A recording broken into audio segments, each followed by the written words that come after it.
सच है, जीवन में कोई किसी का नहीं है। आज भी भारत में लाखों ऐसे घर हैं जिनके घर पर ठीक से उजाला नहीं होता, जिनके घर पर आज भी भोजन नहीं बनता, भूखे सो जाते हैं। त्योहार आता है तो आज भी ऐसे ही सो जाते हैं।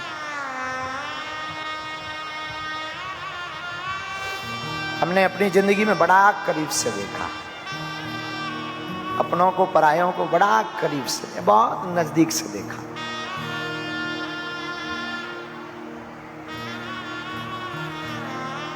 वो बातें बहुत याद आती हैं, वो जिंदगी की रातें बहुत याद आती, वो सूनी गलियां, वो अंधेरा मकान,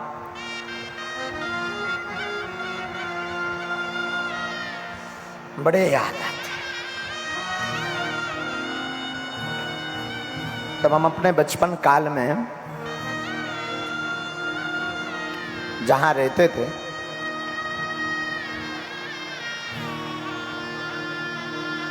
पिताजी हमारे तो कुछ करते नहीं थे।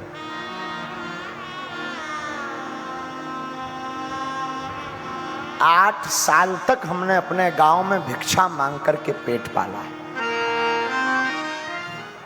8 वर्ष तक। और आज भी हमें याद है, भूला नहीं है। वो दिन बहुत याद आते हैं। 1.5 रुपए का पार्ले जी बिस्कुट लेकर कैसे भी घर पर एकाध कोई सत्यनारायण की कथा हमें मिल जाती थी तो हम कथा बांचने जाते थे तो 4-5 रुपया मिलते थे। तो 1 रुपए की शक्कर, 1 रुपए की चाय पत्ती,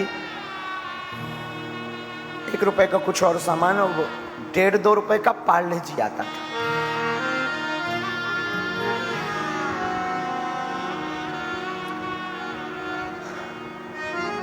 लाते थे हम, भाई और बहन, छोटी हमारी बहन, खाते थे तीनों बैठकर, क्योंकि कई बार आटा तो होता नहीं था घर पर, भोजन तो बनते नहीं थे। लेकिन हमारी माँ ने एक चीज बड़ी अद्भुत सिखाई हमें। हमारी माँ कहती थी, बेटा तुम भले ही भूखे हो, भले ही गरीब हो, पर घर से तुम जब भी निकलना मुस्कुराते हुए निकलना, सिर्फ मुस्कुराना।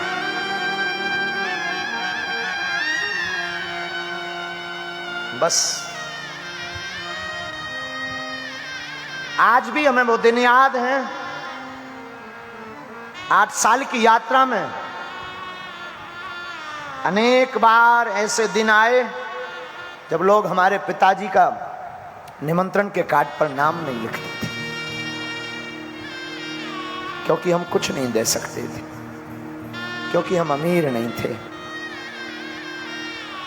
संसार ने तो बाहें छोड़ दी थी, संसार ने तो स्वीकार नहीं किया। पर धन्य है हमारे हनुमान जी, जब से पकड़ा तब से ऐसा कोई दिन नहीं जिस दिन कार्ड न आया।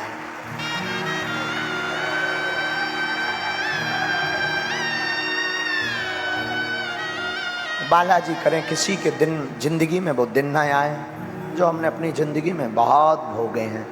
हम बहुत दिनों तक भूखे रहे। बहुत से लोग पूछते हैं आप अन्नपूर्णा क्यों चलाते हैं? हमारे अन्नपूर्णा का चलाने का सिर्फ शौक यही है कि हमने जो भूख सही है वो किसी और को ना सहना पड़े।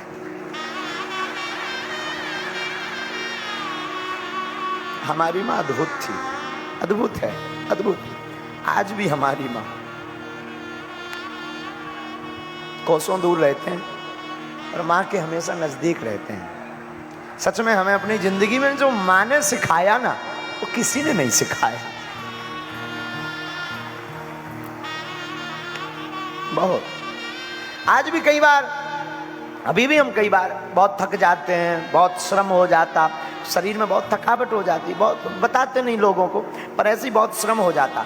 आज भी हम गांव के गांव में रहते पर माँ को मिलने नहीं जा पाते। और हमारी माँ आज भी 1.5 किलोमीटर पैदल धूप में चलकर आती है, पैदल। और आज भी वो जब भी नजदीक आती है पूरी थकावट मिट जाती है। नाम है तो बदनाम भी होते रहते हैं, बीच बीच में कई बार बड़े बड़े संकट आते हैं। तो गुरुजी तो हमारे मार्गदर्शक हैं ही हैं, बालाजी तो हमारे साथ ही हैं, तो गम नहीं रहता, हमेशा मुस्कुराते रहते, जो होगा देखा जाएगा। पर हमसे कोई पूछे कि दूसरा बल आपका क्या है संसार में, हम संसार में बहुत अमीर लोग हमारे चेला हैं, बहुत बड़े बड़े आदमी हमारे चेला हैं, पर हम उनको अपना बल नहीं मानते। दूसरा बल अगर हमसे कोई पूछता है तो वो हमारी माँ है। हमारी माँ जब भी आती, एक तो वो कुछ देखती नहीं, और अगर कभी टीवी में बड़ी न्यूज़ें चल जावे, कोई बड़ा हम उपद्रव बोल दें, कोई ऐसा बयान दे दें, तब माँ देखे भी तो माँ के शब्द बहुत ऊंचे होते थे, बेटा चिंता मत करो, विपत्ति तो भगवान राम पर भी आई, लेकिन उन्होंने भी मुस्कुरा कर सही, तू चिंता मत करना, मैं हूं।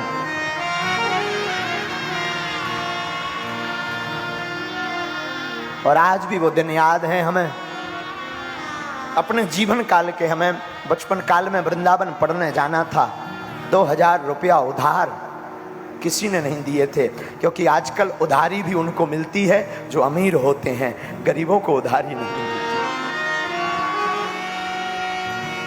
वृंदावन नहीं जा पाए, पढ़ नहीं पाए, भागवत नहीं पढ़ पाए, ब्रजवास नहीं मिल पाया, लेकिन शायद हमारे हनुमान जी को और कुछ मजा थी और कोई मौज थी। हनुमान जी ने ऐसी लीला की कि वृंदावन तो नहीं जा पाए पर भागवत करने लगे और ब्रज का वास जरूर मिलने लगा। सच है, लेकिन हमने कभी अपने बागेश्वर बालाजी को नहीं छोड़ा। उनका परिणाम, उनकी कृपा ऐसी है कि आज आपके बीच में हम बैठकर कुछ बोलने लायक हैं।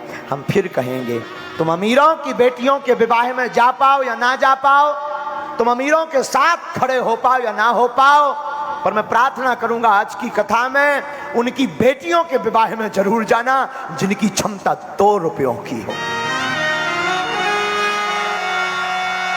क्योंकि अमीरों को तो लाखों लोग होते हैं, लाखों रुपए के महंगे महंगे गिफ्ट देने वाले, लाखों लोग साफा बांधकर अपने रुपयों का खर्च करके बेटी के विवाह में पहुंच जाते, पर गरीब के घर की बेटी में कोई नहीं पहुंच पाता। तुम उसके साथ खड़े होना जिसका कोई ना हो। अगर जीवन में कुछ बड़ा बनना है तो, और ये हम कोई तुम्हें पुराण या उपदेश या कोई दार्शनिक बात नहीं बता रहे हैं, हम अपने जीवन का निज अनुभव बता रहे हैं कि हम आज भी एक घड़ी पद वाले को या अमीर वाले को इग्नोर कर देते हैं, पर आज भी एक घड़ी हमसे वो आत्मा कभी दूर नहीं होती जिसका कोई नहीं होता।